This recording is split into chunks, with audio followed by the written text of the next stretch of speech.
All right, let's talk about a spice so revered, so storied, that it's frankly insulting how little most people know about it. And yes, I'm probably talking about you.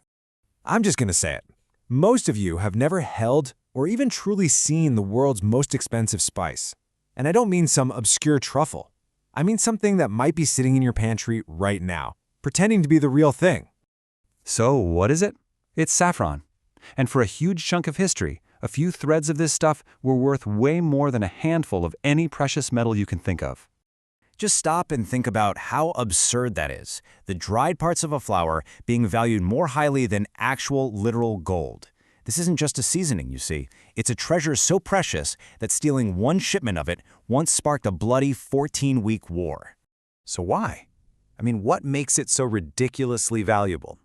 Well, it all comes down to this bizarre and frankly inefficient quirk of nature. The plant is, for lack of a better term, a biological glitch.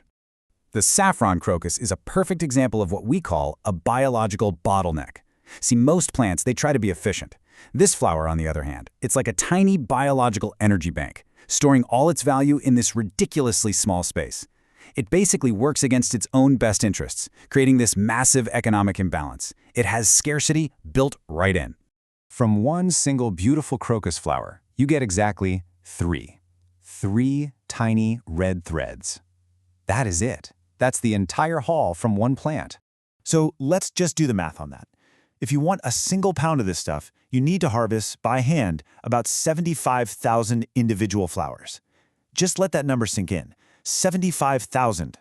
And yes, for thousands of years, it's all been done by hand. Those little threads are way too delicate for any machine. It is the ultimate manual labor crop, requiring just immense human focus and painstaking effort. And that backbreaking labor is what translates directly into a price tag that can easily hit $5,000 a pound. You're not paying for a spice. You're paying for thousands of hours of focused human attention. But this isn't just about economics. This is where the story turns into a matter of life and death.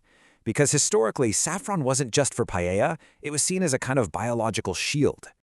When the Black Death tore through Europe, people got desperate. I mean, truly desperate. They started to believe that saffron was a miracle cure, a potent medicine that could actually fight off the plague. Suddenly, demand just exploded. But the supply? Well, it was still bottlenecked by those 75,000 flowers. As a historian, when I look at the trade logs from this period, it's crystal clear. Saffron stopped being a simple commodity and became a currency. It's wild. Just like cacao beans in ancient Mesoamerica, these red threads were being used to buy land, to settle debts. The theft of a single shipment near Basel in 1374 didn't just cause a little trade dispute. It crippled the city's economy and literally sparked the Saffron War. All of that over a flower. Which brings us to today, and to that sad little jar probably sitting in your kitchen right now.